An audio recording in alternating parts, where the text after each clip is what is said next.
So we're on passage from Samos to Fornoy, which is about 25 miles total. And it was neat because we left the Dodecanese of where Leros is located, and we entered what's called the Eastern Sporades. Samos is sort of the southern island within the Eastern Sporades. So we had some awesome winds coming out of the marina at the anchorage in Samos. Yep, so we lost our wind off of that point over there, and we've been motoring. And hopefully, as we get around some of these tall hills up here, we'll get the fresh wind again, because it was pretty nice. Kind of a broad-reaching sail, doing 7, 8 knot speeds.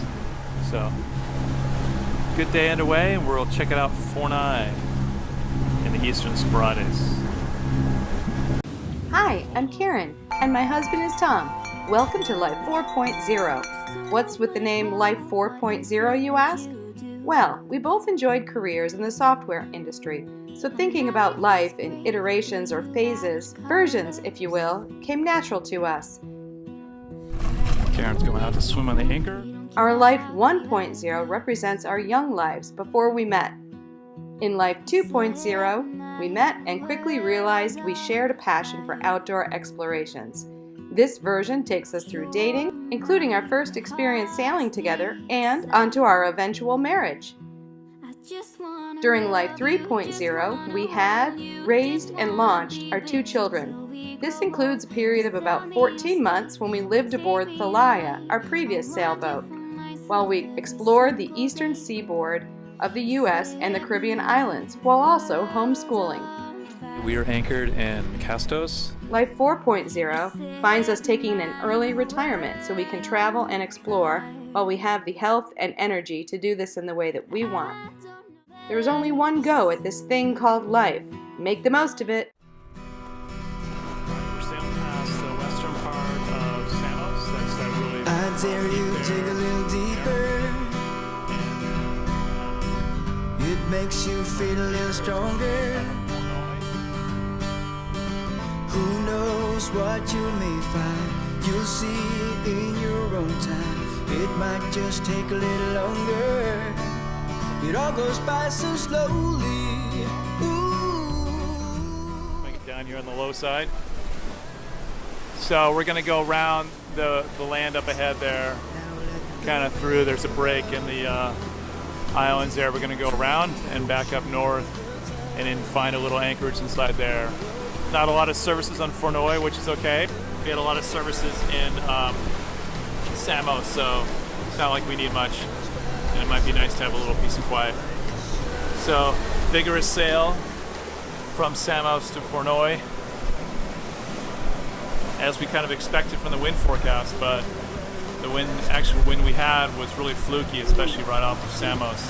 On the downwind side, the winds around these islands, because they're so tall, can get all funky and change direction 180 degrees, go away completely, come back.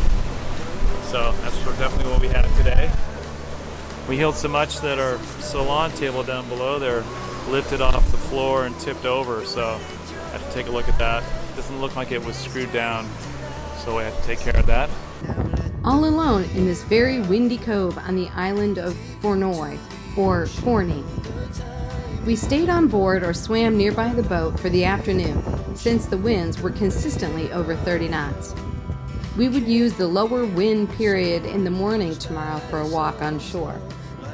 We're on the island of Fornoy, and this is a anchorage. Well, we're near an anchorage just north of where we anchored last night, and this anchorage is called Beehive Bay because up above the anchorage where we walked to, they've got these beehive boxes. There as well. As soon as we went ashore, the smell of wild spices in the air was incredible. We could pick out oregano and flowering thyme, and we also think we smelled fennel or anise, dill, and probably some other spices. I was in heaven. We soaked in the rustic beauty as we walked across the ridge. We breathed deeply and relaxed in the natural aromatherapy session we were being pleasantly subjected to. Looking down on the craggy shoreline with the islets standing sentry to our cove's opening, we felt happy, content, and protected. Okay, we're underway this morning from leaving the island of Fornoy, and it's about 15 to 20 miles to Arky. We're on a kind of a broad reach, very, very windy today. We had peaks of wind about 30 knots. See all the white caps out there, and that's the island of Fornoy where we left. And we've got just the jib up with a double reef in that. Almost got some water there. Double reef in the jib. So just trying to take it easy here. We're still doing 6.5 knots is boat speed. So coming into the anchorage here at Santa Augusta on Arky, the island of Arky, and we're gonna go stern to the dock. Looks like there's already a couple boats there, so we gotta get set up for that. And a little bit of a wind today, but not too bad. So, little town of Arky, little town of Santa Augusta on Arky. So we're in the little harbor at Arky. We took a great snorkel today. We swam up around the corner where they have a ferry dock and came back and went over in this direction over there. They have a Greek flag painted on the shore, very pretty. This is the most quaint little harbor, and somebody built a whole bunch of little miniature boats and put them in a little pond over that way. I'll show you those. They're just so cute. There's a little cafe here on the shore. There's maybe 5 boats.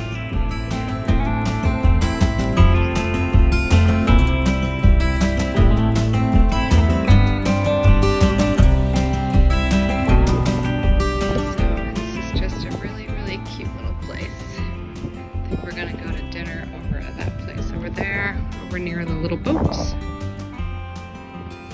pretty darn cute. And you can see here, showers for €3. Here's the little boats. They're so cute, and they're sitting next to all of their other lovely boats. I just love it, the wind and the waves make them turn and go a different direction. They're all out on their anchor. It's just darling.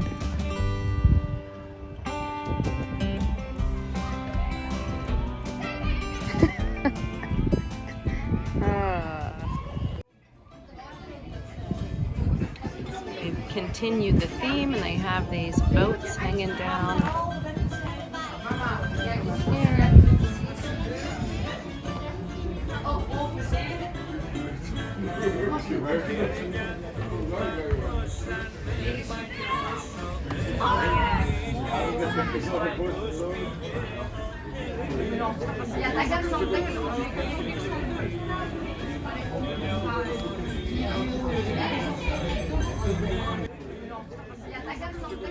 The sights and sounds of a lovely village. It is times like these that we feel incredibly lucky to be sailing this season. There are not nearly the number of boats that would typically be out. Apparently, this harbor and dock are hard, if not impossible, to get into during a normal summer. Notice that many of the houses have fences around their property, and that inside the fences, the grounds are much more green than the surrounding fields. This is a pretty good indication that there are goats on the island. In the morning, we would walk up this center street that goes straight up and over the hill so that we could look over the other side of this small island. Well, sure enough, lots of goats.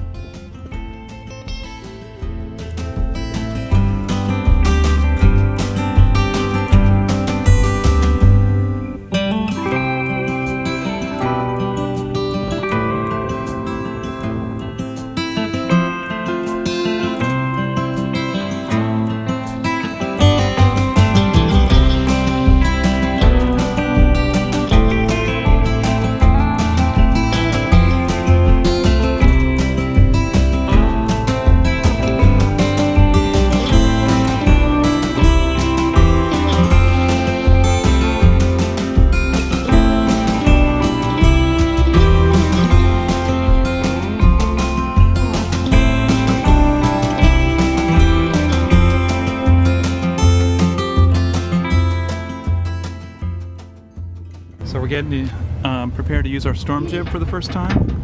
It's hanked on there on an inner forestay. First time we've used it. The boat came, we ordered the boat with the inner forestay 2 years ago, and then we bought this, had this storm jib made last year, but we didn't have quite the rigging set up to use it until now. So we're gonna give it a try. We have it all ready to go, sheeted and hanked on, and the sheets come back here to what is the block that we normally use for the code 0. Comes to our new fair lead there, and to the winch. And the same thing on the other side. So we'll give this a whirl. Alright, storm jib is up. Probably have used a little more halyard tension, but it's up. Tiny sail. We've got 19 knots, 20 knots of true wind. So looks good for this condition. The storm jib worked great.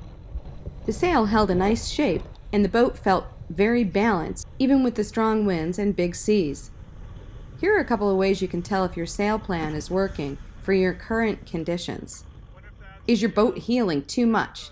Does it feel more like the wind is blowing against the sail and then straight up into the sky versus blowing along your sail and toward the back of your boat? This is what you want. We are not heeling too much here, which indicates a good amount of sail. Next thing to check. Is it particularly hard to steer, or does it take roughly the same amount of strength as it would take in lighter wind conditions? If it is about the same, then you probably don't have too much sail up. If you're fighting it, you might have too much sail. Are all of the sails you have deployed full and taking roughly the same amount of pressure? If so, then you have well-trimmed sails and enough but not too much sail up. If you're interested in learning more about sail plans and trim, please write a comment and we'll do more on this topic.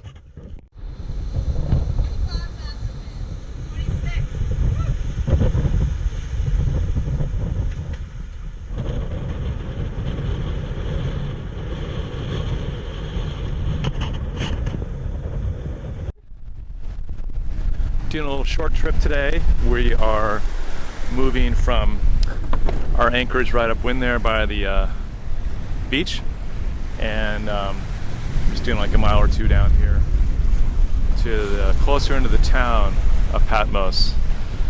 I think it's called Scala, and we're gonna walk or get a taxi ride up to the top there. There's a monastery at the top. It's pretty good protection back in the day when there were pirates and other people like that wanted to invade your island, to have a spot up there high where you can see everybody coming. But there are all these little anchorages along the way. You can see a sailboat inside there anchored. This was another option for us yesterday. And then where we were yesterday on that beach, another boat was around the corner here, and another one, a couple more were over there. So this is where the prevailing wind's coming out of the north, or over here, the northwest. So all this stuff is good protection, at least from the swell. The wind still produces a lot of, force on your anchor, so you have to be well anchored, but at least doesn't build a lot of swell. But we had pretty strong winds overnight, and then it died a little bit more this morning, and now it's, I don't know, probably 10 or 12 knots right now, maybe 15. And then from here we'll be taking off, doing a long leg across about 50 miles towards Amorgos or Naxos area. We've got a little island that we have in mind that we would stop at right before that. So certainly good weather conditions here for sailing. Right across there is where we came from yesterday, Arky. You can see most of the islands around here that you need to sail to. It reminds me a lot of the British Virgin Islands, where you can kind of, if you're going to set off the day, okay, that's the island I'm going to go to, and you can kind of navigate by sight. So very nice here, just to make a good chartering place. If it wasn't quite as windy, I think the wind is a bit of a challenge. We're okay by ourselves, but if you have guests on board, friends on board, they might be a little bit more nervous. And then of course we get a little more nervous if we have friends on board because we're responsible for them. So, but it's good sailing if you're into, strong wind sailing. So this is a church that's built around the Cave of the Apocalypse, where St. John spoke to God and had the book of Revelations essentially dictated to him about the end times. So you can go in and see the cave, no pictures taken of the cave, but the rest of the structure is, there's a few rooms you can walk through, but the rest of the structure is off limits. It's pretty rustic, but really nice, and built over the over a whole bunch of centuries. So pretty cool. This is the old entrance. They want you to use the lower entrance now, but they have all of these stairs carved out of the stone coming up here. So the building's been around for a while.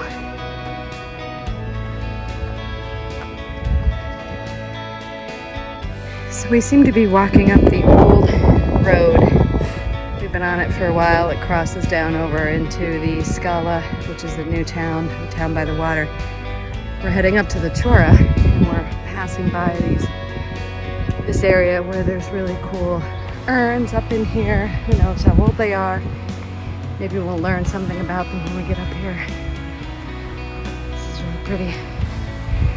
And you can tell by my breathing, it's quite uphill. You can see Sea Rose down there. We anchored in the distance last night. And we are way above her now.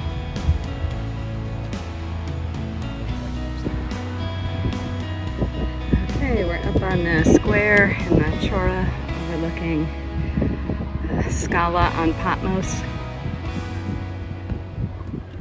Looks like you can walk across this isthmus right there to get to the bay on the other side, which actually looks relatively protected, even though it wasn't necessarily obvious that it would be given the typical wind direction. And this is the square at the top. Alright, here are the Patmos windmills. Looks like their mechanisms have been rebuilt. A really cool roof. I haven't seen them with that kind of wood roof before. Usually it's thatch.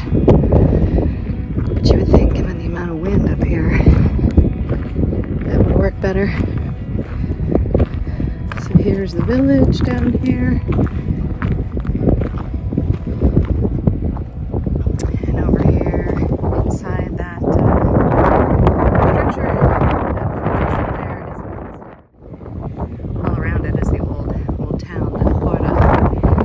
And it's C-H-O-R-A, but it's pronounced Fornoy. These last several days illustrate the immense variation between the Greek islands, from rustic, windswept Fournoi to cute but very small Arky, to the busy and historic Patmos. We've had a little taste of everything. So we found a perfect place for lunch. Yes. There's the windmills over there. Good timing. Yeah. Look out over the harbor. The Scala down below. There's the actual paved road up to the top, but we're taking a stone path that you can see they cut across to make the paved road, but continues on up there. And we are walking down, which is a lot less work than walking up. It was pretty hot and sweaty coming up here. Quite nice to come down. No idea how old this road is, but it would have been really hard to use it to get up there with like horse-drawn carts or oxen or whatever. It'd be totally bumpy. But kind of neat to do the old road. The paved road is hard to walk on because there's really no shoulder. Here we have all the space we want. If you enjoyed this, please subscribe to our channel and click on the bell to get notified about new videos. Our next video has us on another wild ride as we head west and cross the more open waters between the Dodecanese and the Cyclades island groups. We stumble into another quaint harbor on the small, rustic, and yes, windswept island of Daunoosa before making a mostly utilitarian stop along the southern coast of Naxos. I hope you'll join us next week.